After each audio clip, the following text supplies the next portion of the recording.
آداب، میں ثاقب سلیم جنگ آزادی کے گمنام سپاہی میں آپ کا خیر مقدم کرتا ہوں۔ آج ہم بات کریں گے ایک ایسے ہندوستانی کی جس کے بارے میں رولٹ کمیٹی سیڈیشن رپورٹ جو کہ 1918 میں آئی تھی، اس میں 3 پیج میں یہ لکھا گیا کہ یہ انسان انگریزی حکومت کے لیے خطرہ ہے۔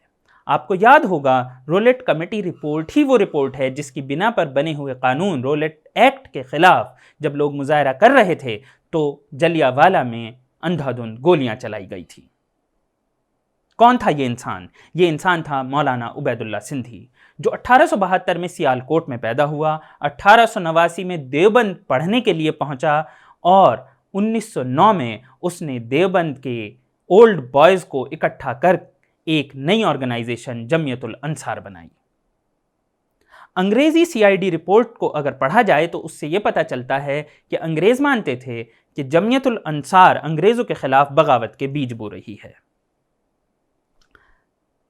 1912 میں یہ دلی پہنچے اور وہاں انہوں نے ایک مدرسہ شروع کیا۔ مدرسے میں پھر سے انگریزوں کی اگر ہم رپورٹس پڑھیں تو ہمیں جاننے کو ملے گا کہ مدرسہ انگریزوں کے خلاف بغاوت کی باتوں کو لوگوں کے بیچ پھیلا رہا تھا۔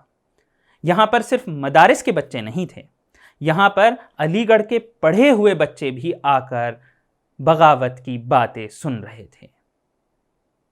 ان کے لیکچرز کو کتابوں میں چھاپا گیا۔ انگریز ڈر گئے۔ ڈر تھا کہ مولانا عبید اللہ کو جیل ہو جائے گی۔ مولانا عبید اللہ کو سندھ سے ہوتے ہوئے کابل بھیجا گیا۔ عبید اللہ کی اگر سنی جائے تو وہ کہتے ہیں کہ انہیں کابل جانے تک نہیں پتا تھا کہ ان کا کام کیا ہے۔ انہیں تو مولانا محمود نے کہہ دیا تھا کہ کابل جانا ہے، اس لیے وہ چل پڑے۔ جب وہ کابل پہنچے تو انہیں پتا چلا کہ وہاں پر امیر حبیب اللہ کے دربار میں پہلے ہی ان کے آنے کی خبر تھی۔ وہاں پر انہیں افغانستان کے لوگوں کو لے کر اور وہاں پر رہ رہے ہندوستانیوں کو لے کر ہندوستان میں انگریزی حکومت پر حملہ کرنے کا منصوبہ تیار کرنا تھا۔ دوسری اور جرمنی سے راجہ مہندر اور مولانا برکت اللہ پہلے ہی وہاں پہنچ چکے تھے۔ ان لوگوں نے مل کر ایک عارضی حکومت بنائی جس کے پریزیڈنٹ راجہ مہندر تھے، پی ایم یعنی کہ پرائم منسٹر مولانا برکت اللہ تھے اور ہوم منسٹر خود عبید اللہ تھے۔ ایک آرمی بنانے کی بھی تیاری ہوئی جسے کہ ہندوستان میں انگریزی فوج پر حملہ کرنا تھا اور ہندوستان کو آزاد کرا لینا تھا۔ لیکن اچانک سے پہلی عالمی جنگ ختم ہونے لگی اور ہوا کا رخ بدل گیا۔ لیکن عبید اللہ نے ہار نہیں مانی۔ وہ الگ الگ ممالک ہوتے ہوئے حجاز یعنی کہ مکہ مدینہ پہنچے۔ وہاں پر انہوں نے انگریزوں کے خلاف اپنا پروپیگنڈا جاری رکھا۔ لوگوں کو یہ بتاتے رہے کہ کیوں ہندوستان کی آزادی ضروری ہے، کیوں انگریزی حکومت کو ختم کرنا ضروری ہے۔ 1939 میں وہ اپنے وطن واپس آئے۔